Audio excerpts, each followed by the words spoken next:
Good evening, everyone, and thank you for tuning in live tonight for our May episode of Real Talk. Real Talk is a monthly show hosted by the Living Legacy Foundation of Maryland that focuses on various topics within the field of organ donation and transplantation. We are honored to highlight and discuss the many ways that organ, eye, tissue, research, and in-spirit donors are remembered and celebrated year-round in our community. My name is Tyree Nutter, and I am the in-house coordinator for the University of Maryland Medical Center and the Living Legacy Foundation. I have the pleasure of introducing you to our moderator for the evening, Adam Fazzarano. Adam is the volunteer coordinator at the Living Legacy Foundation.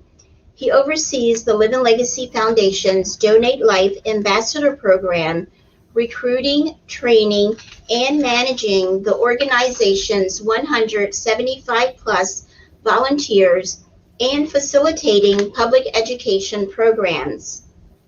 He serves on the Living Legacy Foundation's Aftercare Committee, bringing grief resources to family members of donors and donors in spirit, and on the Donate Life America Ambassadors Committee, pursuing best practices for volunteer managers in the organ procurement organization community.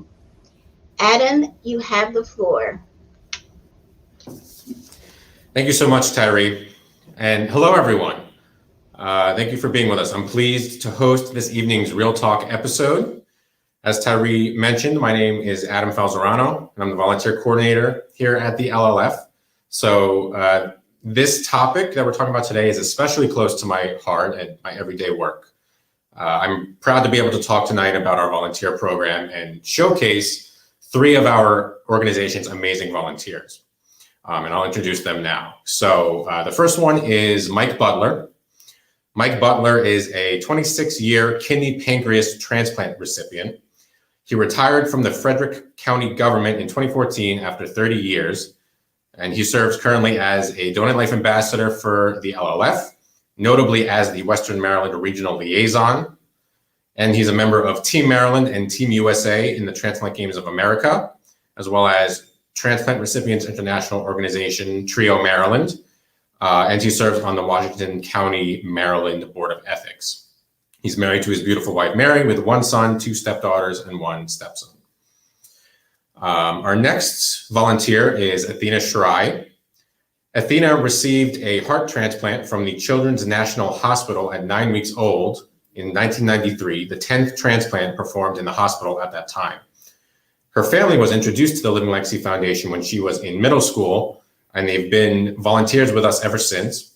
She is a business informatics fellow at the FDA, working to ensure quality data programs support the regulatory review process of drug products. She's also a member of Team Maryland and TRIO Maryland.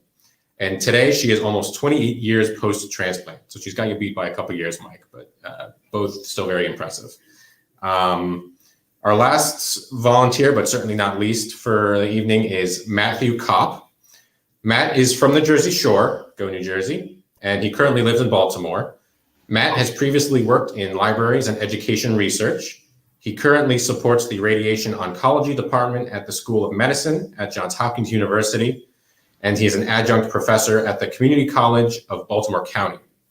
Matt is a living donor, volunteers at the Living Legacy Foundation, and he's a member of Team Maryland as well. So quite the panel.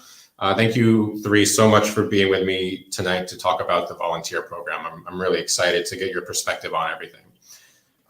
So to start off, we'll, I know I just introduced you, but I want to hear your story in your own words a little bit. So tell us, how you kind of came into the world of organ donation and transplantation, and then also how you got involved with the Living Legacy Foundation as a volunteer. So we'll kick it to Mike first.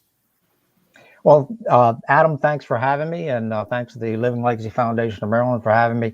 I'm a 26-year kidney pancreas recipient.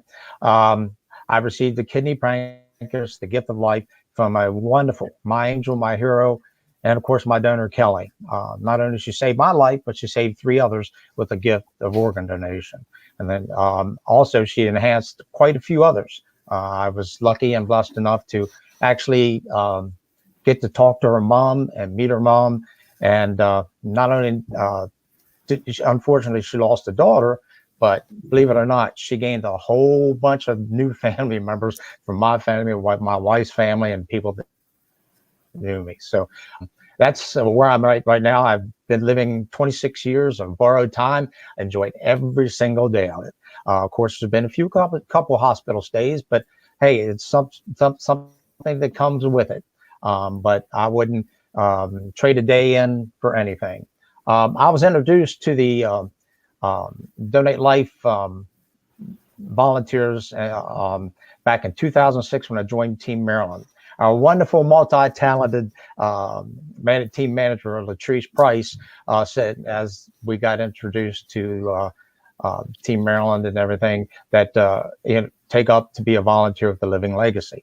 And ever since then, I've been a volunteer. And I've had so many wonderful memories over the years of how it, things that had happened, the wonderful people that I've met doing all the events that I've done, countless events that I've done, from all the way from Oakland, Maryland and Garrett County, all the way down to Westminster and Carroll County, and of course, Baltimore and all around. I volunteer with the Fun Run. I can say that I've been at the very first one, been in every one since then, and hopefully continue one more year of virtual, and then hopefully we can get back to the regular 5K down in Baltimore. But just a lot of wonderful people, a lot of interesting medical professionals I got to talk to over the years, the things I've learned, the things I've researched. And again, it's all because of the wonderful volunteer program at the Living Legacy Foundation of Maryland.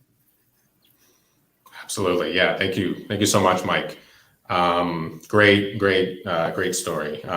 So now let's kick it to Athena. Tell us, your story, a little bit about your donation and your transplant process, and then how you got involved with LLF.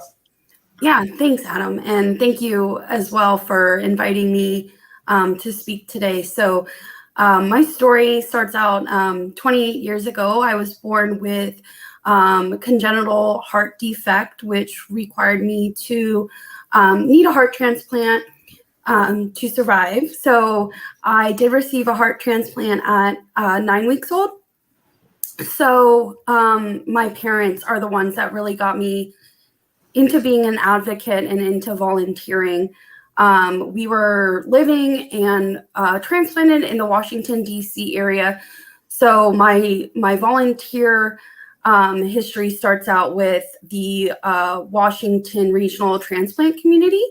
While I was being followed there and we lived in the area, I had a few opportunities with my parents growing up to get introduced into the Donate Life world, some opportunities to assist my parents in whatever they were volunteering, and just to be there as, living proof in a way that organ donation truly does save lives.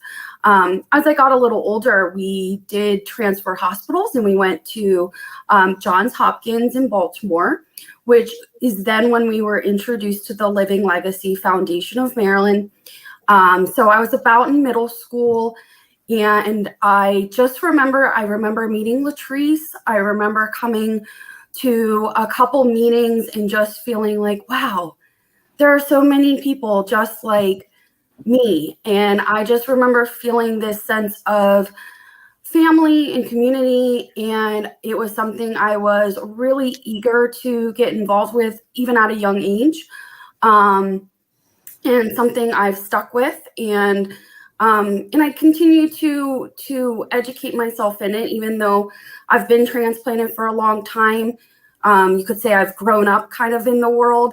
I just did the Donate Life Ambassadors program again just a few years ago, just to be the best advocate that I can, because even though I've been in this world for a long time, science is changing, advocacy is changing, and I want to be the best advocate that I can. For sure, yeah, and you've been great. So thank you so much. And now let's go on to Matt. So your transplant donation story, and then how you got involved with Living Legacy. Sure. So thank you so much, Adam, for inviting me to be here today. It's pretty awesome that we get to talk about something that's near and dear to all of our hearts. You just met Mike and Athena, who are recipients of organs, and I actually gave one away. So there's the two different dichotomies there of various aspects of organ donation that are equally as important and as effective. I just want to say my cat is already trying to get into the video, so you might have heard her already in the beginning of the show whining at me. So her name is Kitty, and she's great. But anyway, so I became involved in organ donation because of my mother. So actually, I am not the first person in my family to donate a kidney. I'm what is considered a living kidney donor. Also, my dad is a living kidney donor. So back in 2008, when I was graduating from high school, my mom was going through the donation process at University of Maryland, as she had kidney failure. And so she was in need of a transplant, and her and my dad were a match. And so my father ended up donating his kidney to my mom. Now, and a really important thing about organ donation is sometimes it's not a permanent solution to a problem with your health, So with that, eventually my mother's kidneys were failing again from that. So in 2014, I decided to sign up and donate one of my kidneys to my mother. And now we weren't a blood match at all. You go through a lot of medical testing to become a living donor. So we weren't a match, and I was put into what is called a paired kidney exchange program. So actually, when we finally were able to do the surgery, which took pretty much over a year for that to be able to go through and happen due to all the people within a paired kidney exchange chain, because it goes throughout the whole country. If one person falls through in the chain, the whole chain gets kaput and you start all over again. So when we were finally able to have the surgery and I was able to donate my kidney to my mom, it actually didn't go to my mom. But I always tell people it's just easier to say that I donated my kidney to my mom. My kidney actually flew on a plane all the way over to Los Angeles, California, and is in a person who I probably won't meet. I'm not sure I'm ready to meet. But I did receive a card from this person. I believe her name is Candace. A long time ago. And so 6 people were in the chain that day. So 6 people received kidneys. My mom actually received her kidney from the chain from Atlanta, Georgia. So what happens is the kidneys basically swap to whoever is the match for them. So in April of 2015, I was able to donate my kidney. I am now 6 years of living with only one kidney, basically. And so on top of that, it's just been a really great experience. So I started volunteering actually when I lived back in New Jersey for a very short amount of time. I switched careers and moved down here to Baltimore to be close to my family, who all live down here. Besides me, I was the only one who grew up in New Jersey. And so basically I fell into LLF because I Googled because I wanted to be involved with whoever was the organ procurement network here in Maryland, because that's what I was doing back home in New Jersey. So basically, I just Googled who I can get involved with around here in Maryland to spread the good word of organ donation. And that's how I became involved with LLF. I signed up for a Donate Life Ambassador session, and I got certified to go out and volunteer, and the rest is history. I did it probably about a month after I moved down here, so pretty dedicated. Yeah, for sure. Well, we're so glad you did. We're so glad to have you, Matt. You're awesome to have part of the team. All of you are. So So for my next question, we offer a lot of different volunteer opportunities, as Matt and you all kind of said. I promise I won't talk too much, but just to kind of give people an idea, we do information tables at health fairs and stuff where we talk about organ donation and actually sign people up as donors. We do public speaking events where people such as yourselves who have been personally impacted can share their stories at meetings and different events, flag raising events. We have volunteers help out at Fun Run and some of our bigger events like that. And then, we'll have people come to the office and help out. We're a nonprofit organization, of course, but we still have businessy things we got to do. So we'll have volunteers come out and help with those sorts of things. So what are some of your favorite things to do as a volunteer? Like when you see my emails come out and these are the things we have coming up. What gets you excited? You can go backwards. So we'll start with Matt. Oh, geez, I just talked. All right. So my favorite aspect of volunteering is I get excited a lot about just meeting various people out there within the community. I don't think I have like a favorite aspect of volunteering because I like the entire thing, really, is what it comes down to. I will say, so a lot of people, when they see us out inside the field or at like a fair or a festival or, the health fairs at the convention center and various things like that, they either don't know who we are, or they might also have a really great story to share with us. So you meet really interesting people along the way out there in the public, and you have really interesting conversations with a lot of folks because they always have really either misinformed or really great things to say about organ donation. So it's really cool. I would say my favorite part of volunteering is going out anywhere where you're involved with the public and you get to talk to people about organ donation. Because I'll tell you right now, a lot of people don't think about organ donation unless it personally affects them. And so it's a lot of chipping away at those layers of their self-contained world that we try and open their eyes up to by trying to sign them up or, passing along more information so they think about it. Yeah, for sure. For me, one of my most favorite volunteer opportunities are with high school students or groups of younger people, because then you can, educate early and get them in that mindset of what this is. And, they're normally at that age when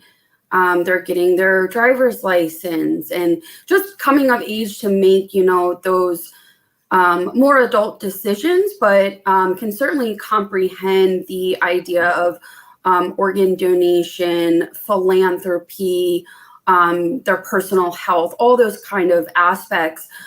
They're coming into that time of their life where they can understand and appreciate that. And also, again, that might be their first encounter with organ donation and with a recipient's story. So, to see the looks on their face is also really exciting. I think another aspect of volunteering that we don't think of right away, but I've done multiple times and I've enjoyed, is to do that administrative work around the LLF office. I feel like you get another sense of what you're doing and the importance, and you get to see all the people that do this for a living and work hard. You get to help them a little bit. You get to make their job easier. You get to socialize a little bit more with people that maybe you don't normally get to see when you're out telling your story or working a table. So yeah, I think sometimes, I think life kind of prevents people from going into the office to do those kinds of volunteering. And we're always thinking, oh, we want to go out, we want to go talk to people, but going into the office and helping out in any way we can is really important for the team that is there every day pre-COVID. But yeah. Yeah, absolutely. Well, I tell you, Athena hit it. I enjoy the high school presentations that we do, especially here in Western Maryland, because if you get them when you're in the sophomore or the junior class, and then they're getting ready to get their driver's license, and we tell them, something you want to look into, get all the information, talk to your family about it. If it's something you want to do, again. Just get everything you can, get lined up, talk to your parents. Something you want to do when you get your driver's license, sign up. But I urge them to always do that. I also enjoy working, speaking to the at the hospitals. I really do to get to speak with the medical people. They see a lot of the bad. They don't get a lot of chances to see the good of organ, eye, and tissue donation, and that's something that I love to do. We have a program up here in Western Maryland. We've kind of gotten away from it, not only because of COVID, because of other things that happened before that. But we used to do our rounds when our hospital service coordinator would do our rounds. We go around, talk to the nurses, sneak them some dark chocolate, and just talk to them a little bit about, hey, this is what happened to me. You told your story, and it made a difference with them too. But again, the high school kids, you hit the MVAs. I tell all my people here in Western Maryland, sometimes it can be really quiet. Sometimes when people come to the tables and people want to know where the restrooms are. But funny but true story. I sat there for 4 hours one day, and it was just getting ready to pack up. And I thought there was a young lady that came over, and she was waiting on her mother to get her driver's license. And she had just got hers, but she wasn't sure about organ, eye, and tissue donation. We had about a 15-minute talk. Next thing I know, she signed up. And, it's all about, taking your time, especially the people on the fence.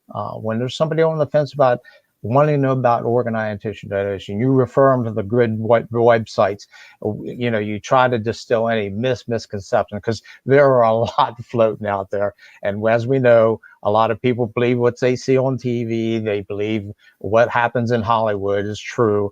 And it's just so many different aspects of volunteering. Just like Matt said, there's so many wonderful opportunities. Actually, something that's worked up here for me and our group is the students that are in high school, they have to do a certain amount of volunteer hours to graduate. So what I've done over the years is somebody that's interested in some SLL hours, I say, hey, look, especially when I talk to the high school people, I tell them who to contact the Living Legacy. If you want to set up a table during lunchtime or before school or after school, and you can get some SSL hours, I'll be there with you. And it's worked very successfully over the years. That's a good idea. Great. Yeah, I mean, you all really had we didn't even rehearse that, and you all had a very broad, you covered most of everything, which is awesome. And yeah, you're so right about just the conversation with the public and how many different ways they can go. I find when someone walks up, you tell them what we're there for, and you either, chances are you're going to get one of two reactions. You're going to get oh, we're Living Legacy, organ donation. That's so great. I love what you're doing. Or you're going to get kind of the look. And then you're like, all right, we're about to get into it here. But that's our job. We're there to educate people. So that's why it's so important. And, you touched on the pandemic, COVID-19, which has had such a broad impact on everything, of course. And the volunteer program has been no exception. Everything that we've talked about, these presentations, the information tables, the in-person events, all of these volunteer opportunities were kind of predicated on being able to be in the room with people, right? And when that was no longer something that you could do, to slow down the spread of the pandemic, we really, the volunteer opportunities kind of dried up because there just wasn't, we didn't have the capacity, and we didn't, that wasn't anything we did. And we did adjust over time, and we got some virtual opportunities here and there. But at the end of the day, it's not quite the same, So because the program has changed so much, what has been the hardest part about that for you, kind of in regards to the pandemic and the volunteer program? Well, go ahead.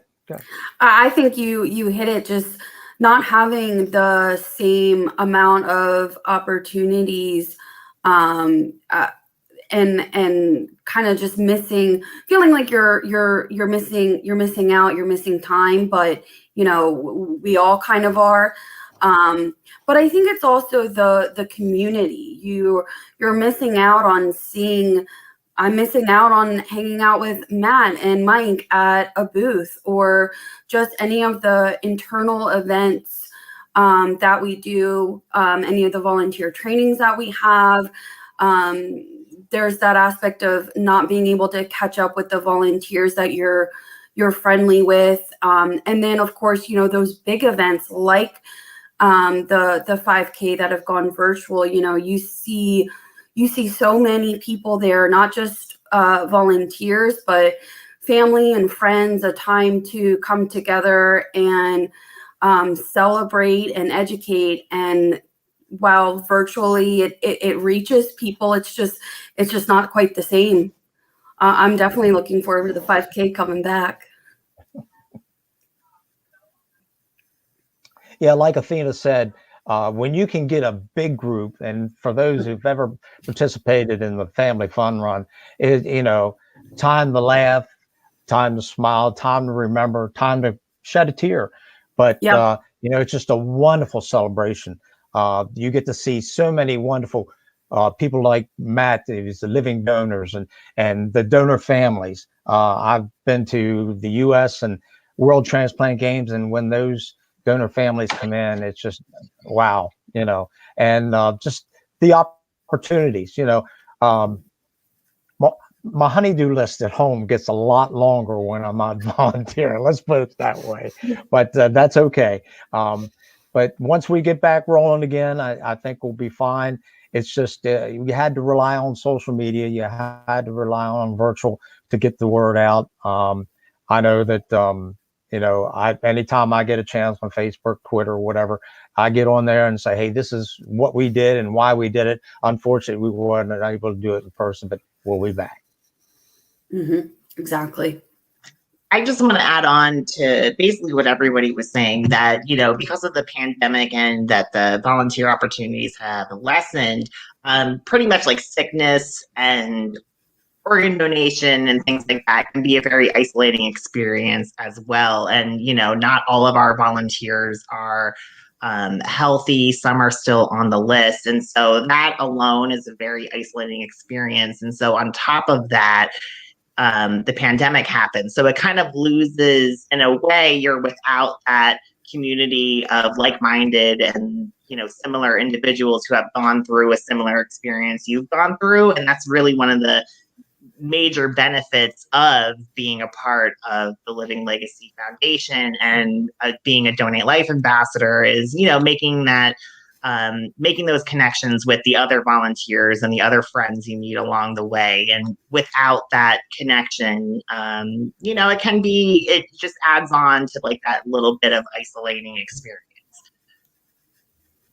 Yeah, for sure. Definitely a lot of conversations to go around that. And on my end, it's been kind of disappointing not being able to train new volunteers. We stopped doing the volunteer orientations because there weren't enough activities for the current volunteers we had. So that was always a really fun part of my job, was meeting the new volunteers, getting them oriented and trained, and seeing the gratification on their face when they know they're joining this program and going to be able to give back. And I'm happy to say we're bringing that back. We are reopening the volunteer program. So for anyone who's out there and is interested, please go on and sign up, and we'll get you trained in any opportunities we can. So I do just want to say that. So for our next question, I want to focus in a little bit, and Matt, we'll get to you in like 2 seconds. But for Mike and Athena, our recipients here, can you talk a little bit about what it means, or do you even think of it this way, to kind of honor your donor through your volunteerism? Like, is your donor on your mind when you're doing your volunteer work? Was that any kind of a factor, or how does that go? Not a day goes by I don't think of my donor Kelly and her family, because holidays come by, birthdays come by, everything comes by, and they're not be able to share it with her. That's why I try to live my life to the fullest, never cheating a day. And people that know me know that I'm nonstop. My wife says I'm hard-headed, but I'm nonstop. It's because I don't want to cheat a day. I'm living on borrowed time, and I'm going to enjoy every single day that God has given me and my donor Kelly has given me to actually enjoy. And I find things to do. It's just, I like to say everything I do and what I stand for. And again, I share everything about Kelly, with everything I do, everywhere I go, and with everyone I meet. It's just something that is near and dear to my heart. I wouldn't be here if it wasn't for her, because I know how hard dialysis was on me. 18 months of cramping up from head to toe in the first 10 minutes of the treatment. That was tough. And I would trade a hospital tour visit every maybe every 2-3 years. I would trade that in for these 26 wonderful years. And again, the gift that I've been given, I'll never be able to give back. But yes, it's getting the word out, because she made a difference in my life and my loved ones and my family, friends, everyone. And if you can make that difference in one person's life as a volunteer, to get them to be an organ, eye, or tissue donor, you can save up to 9 lives, enhance over 50, and again, restore eyesight to 2 people. It's just a wonderful thing. And again, Kelly's spirit means more to me. That's that's why I do the games. That's why I live life to the fullest. Never cheat a day. Don't know any more you got. Yeah, I agree with everything that that Mike said. I don't know my donor. I don't know my donor family or anything about them. So, my mom actually started it. She hugs every donor family because we don't know ours. So every donor family kind of becomes our surrogate donor family. Anyone that we meet on a volunteer opportunity, anyone that is a donate life volunteer, they kind of become our family. And to be able to share the good news of organ donation and how it's given me 20 years, I think is just an amazing opportunity. And again, just like Mike, try to live my life to the fullest.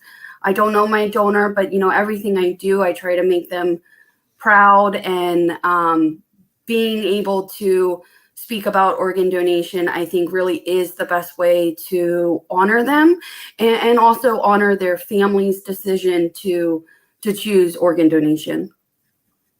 For sure. Yeah, great. So great. Such great answers. And then, so, Matt, your situation is even a little different since, as a living donor. And, you're not even necessarily directly related to our mission. Living Legacy Foundation, as the OPO, kind of deals directly with deceased donation after people pass away. Living donation is done through transplant centers and those directly through them. But you still give back to Living Legacy Foundation and the OPO and just raise awareness for organ donation in general.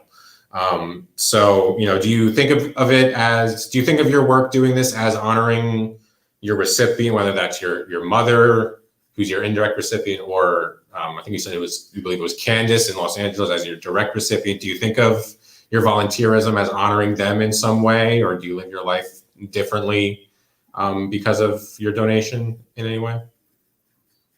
Well, I think I would agree definitely that it in a way is honoring, my mother and ultimately the person who received my kidney. But, volunteering like this, organ donation in and of itself is a very profound and deep thing, and so on top of that, yeah, I absolutely think it's not only honoring because even though it was living donation, it's not only honoring them, it's honoring the whole process and the whole system and recipients and everybody behind the scenes working on it. And the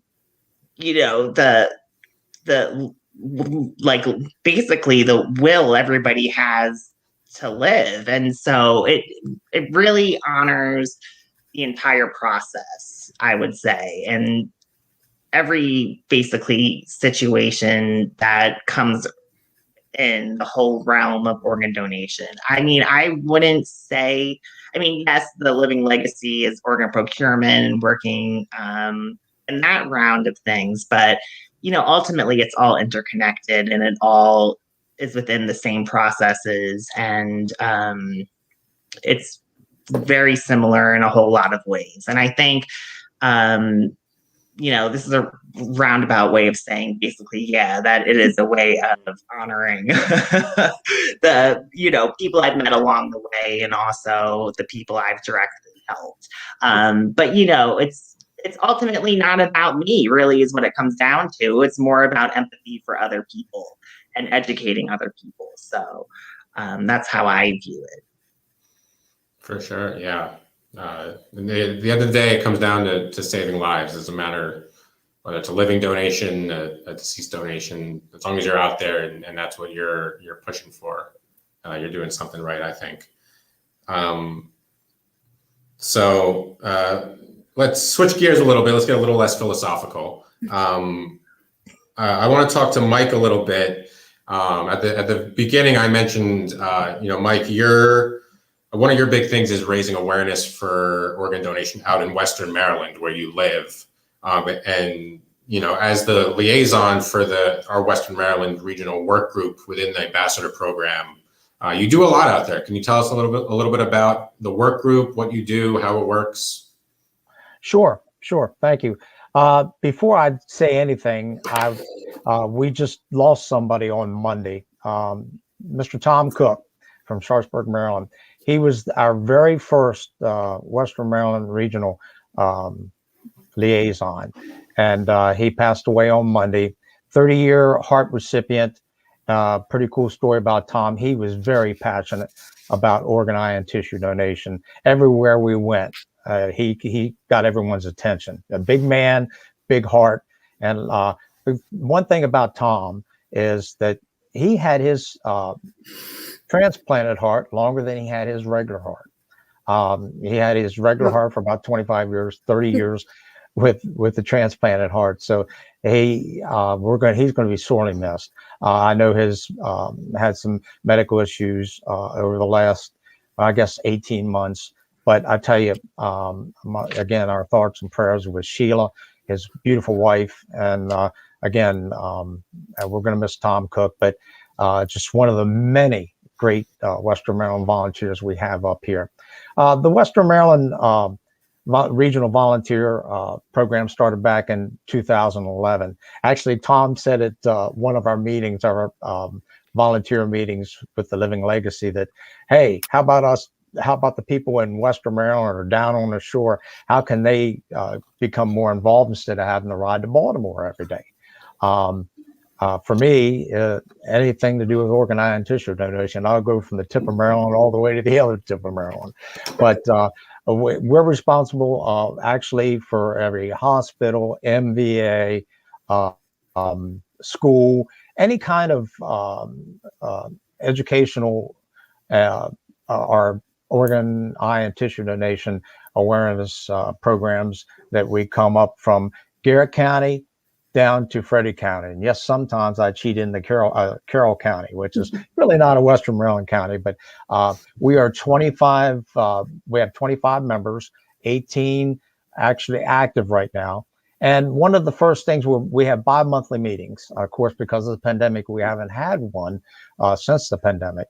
But something that I enjoy about this group, they're really hard workers, and Adam can vouch for, I have at least 4 to 5 every year doing 25 hours or more. The anything I asked of my group is you do one event a year, but they bypass it every single year. And it's something that I'm proud of. And I'm also proud to say since 2011, I think we've only missed one event that we were scheduled for. It was only because of snow up in Garrett County, which doesn't surprise a lot of people. Up there, it could probably ride their bike through it, but for us, they had to cancel it. So, but just so many different opportunities up here. Again, the things that we do, we reach out. I'm in all the volunteer coordinators before Adam and Adam now. We make sure, we try to hit the grassroots places. One of my favorite, not all, but one of my favorite memories is we did a panel discussion. We had heard the Lions Clubs, the grassroots, like the Lions Club, AMVETS, places like that, are always looking for speakers. And we did a panel discussion. We had a panel discussion. We had living donors, deceased donor family members. We had recipients. We had medical people. We had the hospital service coordinator from Living Legacy. And actually, I never forget that day. They fed us well, breakfast and lunch, and we took home $1,000 check for the Living Legacy. So that's how generous and wonderful Mountain, Maryland is up here. And there's just so many opportunities. I can tell you, we've done everything from the MVAs to lacrosse games, and never do it in a windy day, that's for sure. And you got all that paperwork there, but it's just something that that I'm very proud of this group. I've always been proud of this group. They do hard work. I can always count on them. And like I said, it's just a lot of area to cover. The people up in Cumberland call me the I-6870 guy. And it's just, like I said, just a wonderful opportunity. I'd ask anybody that wants to help volunteer. And again, being a volunteer makes you feel good. The things that you do, I do it for Kelly. I don't do it for myself. I do it for Kelly and carry her spirit on. But like I said that earlier, but it's just a lot of opportunities up here, beautiful Mountain, Maryland. And as I tease the people in Baltimore, Marty Marin, there is life past Frederick County. For sure. Yeah. It's, we're charged with covering the whole state, right? We're located in Hillthorpe, which is right in the Baltimore area. And, we do our absolute best, but really there's nothing like the people in a community to really drive the engagement and the outreach in that community, which is why the Western Maryland group is so important, and why I think the future of the volunteer program is pushing for some of those, for similar groups in other areas. So right before the pandemic, we had started an Eastern Shore group. It kind of has fizzled out. I don't want to say fizzled out, but been put on pause because of the pandemic. But if any of the Eastern Shore peeps are listening, we haven't forgot about you. Southern Maryland, all of those kind of areas that are a little bit more of a drive from Baltimore that maybe we don't touch as much. These types of groups really can help, and it's utilizing your own connections within the community versus like me from Baltimore reaching out to whoever in Salisbury or whatever and being like, hey, can we do a table? So yeah, that's the work group. Thank you, Mike. Let's go to Athena. You've been a volunteer for a long time, kind of off and on, like you were saying, but for quite a while, and through college, and now you're working at the FDA, which sounds like a really intense job. How do you balance volunteering with your other responsibilities? I think for me, volunteering has always been something fun and something that I enjoy doing on weekends or after work.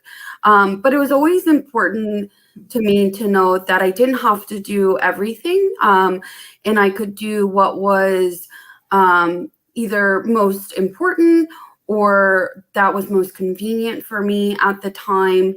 But I think I've always enjoyed, volunteering on the weekends. There's weekend opportunities.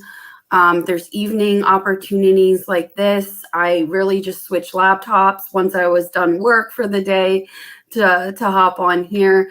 So for me, it was always just about doing something. Like Mike said, he's got some volunteers up there that will only do one event a year, and you've got others that do a lot more. So just just trying to do as much as I can, but knowing that I can't do everything. I will say though that the LLF, we have the online portal now where we can pick and choose and see what events are available, what's coming up, what time it is, who else is going to be there, how many people they need. When I first started, we did not have that. It was just kind of word of mouth, and if you were free and if you had enough time to know. But I think with the technology involved of this new program with the new website, it gives people that are a little busier more options, time to plan. But I think once we get back to normal, there's going to be a lot of opportunities, and I can't wait. I finally don't have college. So in one way or another, so I have more time on the weekends. I actually just moved closer to the LLF, so I'm a quick drive away when we start doing more stuff in the office as well. Awesome. Great. Yeah, that's kind of the nice thing about the program is whatever you can give, we'll take it. You know, it's Exactly. We're happy just that you're here. So Matt, is there anything that having gone through the living donor process, you're probably pretty familiar with that, but is there anything about the organ procurement organization or the organ donation experience and process that you've learned since coming through as a volunteer and in your time with the Living Legacy Foundation? Well, I would say then, one of the huge, massive things that's extremely important with the volunteer work that we do is addressing those inequity issues and inequality issues in healthcare. That's a big part of what we learn about in, going through the training. It's part of our pamphlets that we have at every single table. I don't want to repeat the numbers off the top of my head because it's been such a long time that I've thought about them, about the various ethnicities and groups that are disadvantaged through our healthcare system across the United States and even within the state of Maryland, and basically how important that is. Adam, you probably remember that information way more than I do, but I would say that is a huge, it's very eye-opening to me to think about those types of things and how it equals something as amazing as organ donation actually can be. And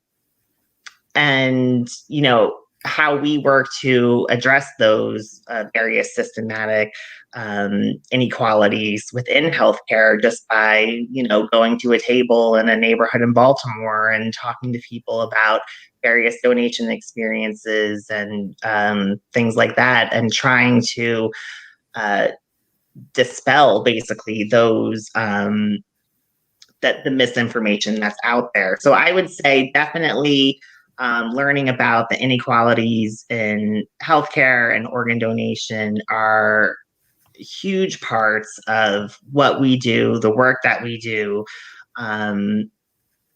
and just getting the message out there. And I think everyone on the team could totally agree to that statement that there's just a lot of work to be done, really. And so that's one of the massive things I would say I've learned about, organ procurement and just healthcare in general, really. For sure. Yeah, that's been, the Decision Project, which is the first real talk we did back in November, was about that. And that push to get in those the communities that have those disparities and often are underprivileged in so many ways, and just trying to change the circumstances, not come in and be like, you're wrong, you need to be an organ donor, this is why, but to really get at the root of why they're not. And that's our amazing manager Aisha has been pushing for that for many years, and everyone in the outreach team. And it's such a great project that has a lot of big things coming. So we had quite the discussion. There's maybe one or two other questions that I wanted to get to, but I do want to just take a brief pause and see if there were any questions in the comments. So we'll see here if any of them pop up on the screen. Nice shirt, haha. Thanks, Sam. Hey, I have the same shirt on. Just saying. I Just don't remember, you have that become a shirt and I volunteer, want you get one. one. Yeah. Oh yeah, we have very nice shirts we give out. Athena, I apologize. I meant to get you one, but I'll get you one soon. Okay, thanks. Okay, so if there's no other questions in the comments, maybe we'll take the last few minutes here, and I wanted to see what some of your favorite memories were as a volunteer. Like, if there's anything that you think about when you think back through your volunteer experience, is there anything that pops out as being like, wow, this in particular I really enjoyed, or really just stuck with me for one reason or another? Is there anything like that you all had?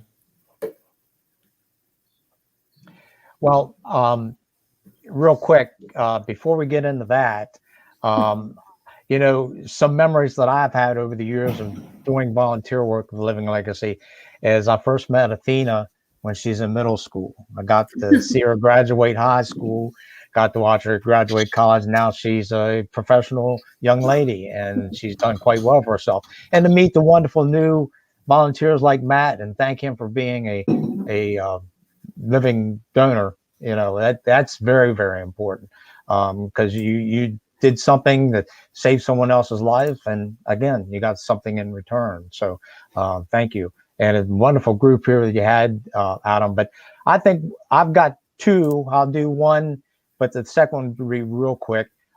Actually, the first one is I was out of bounds. I was in Carroll County. I was at Carroll Hospital Center, and we worked there for 4 days. And I put down to work all 4 days with Laurel and one of our volunteers from Carroll County.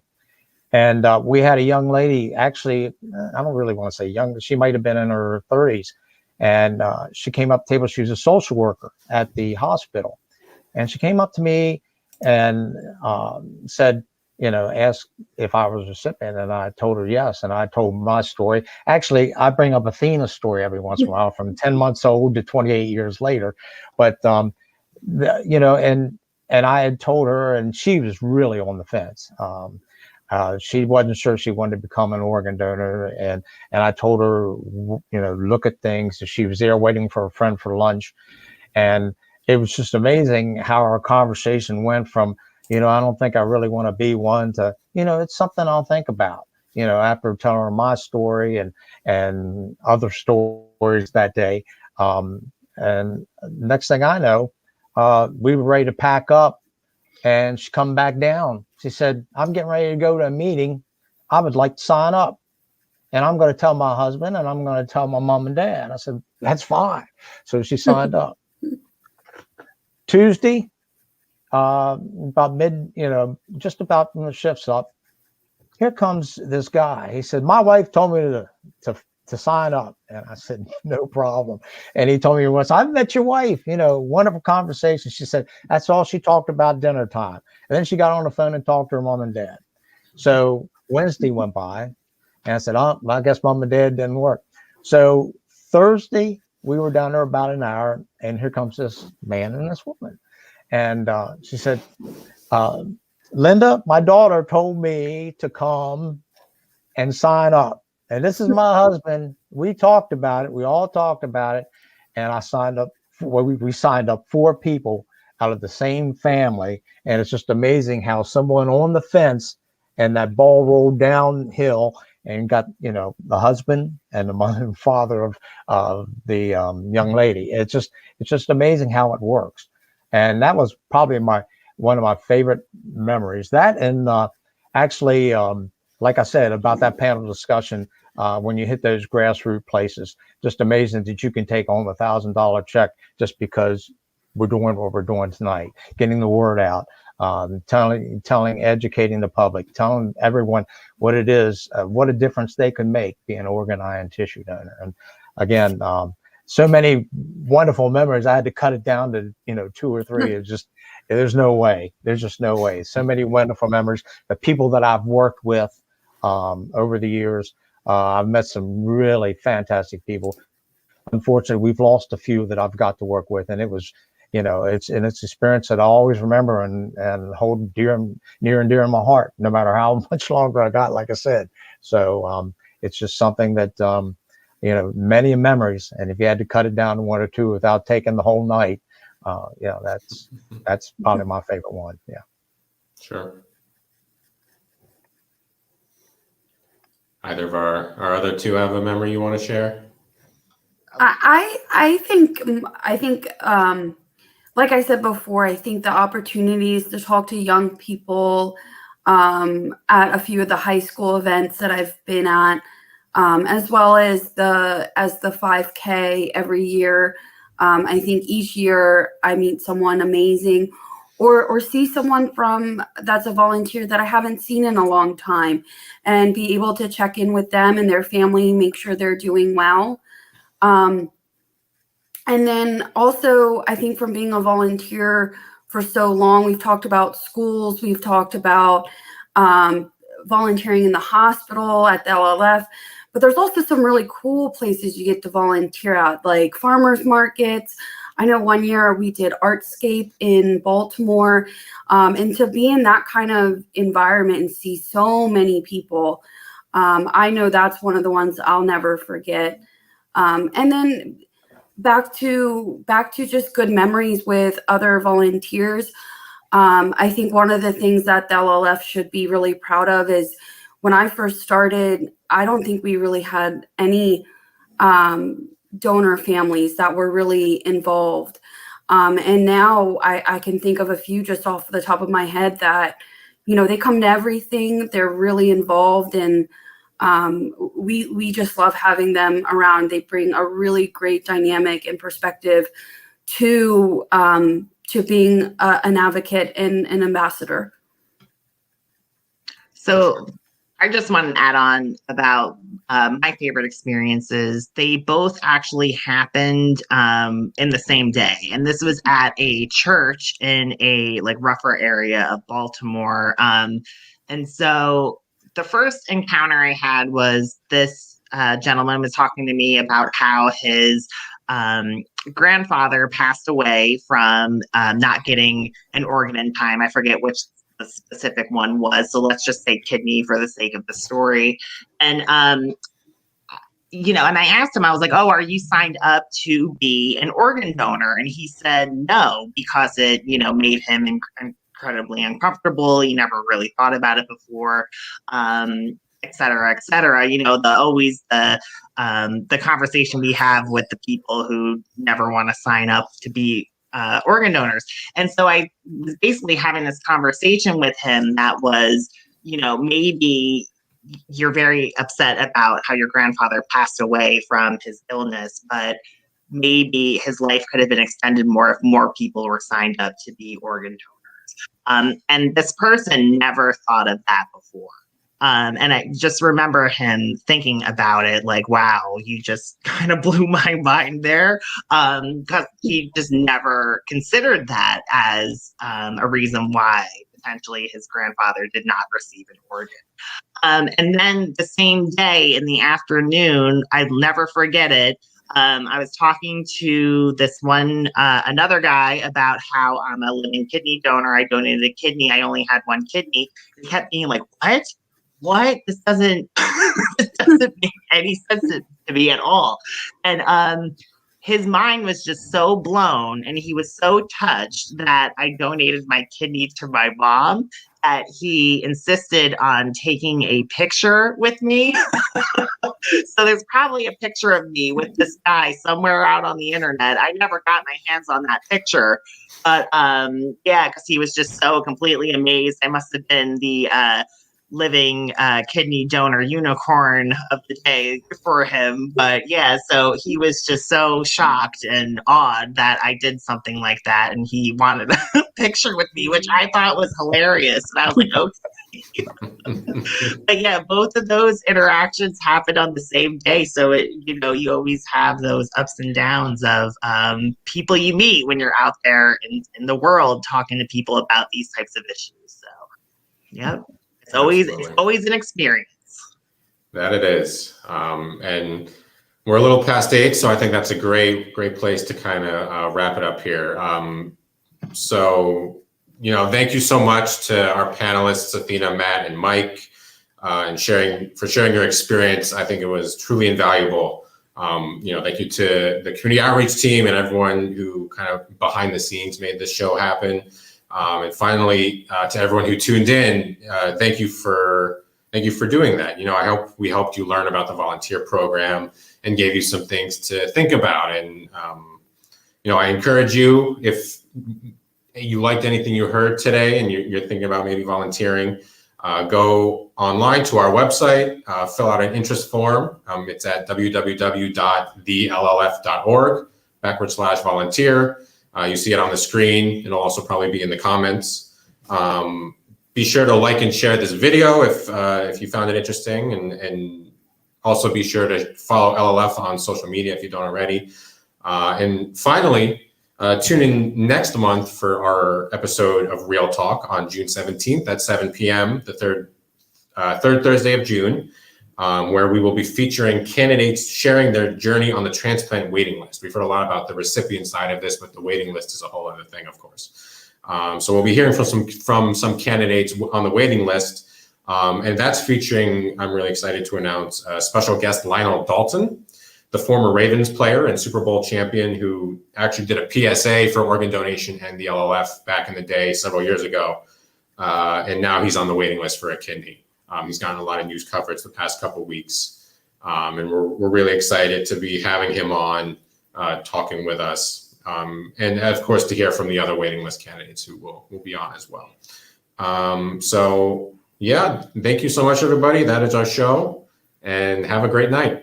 Thank you. And good luck to Allison Coleman. Good luck, Allison. Good luck.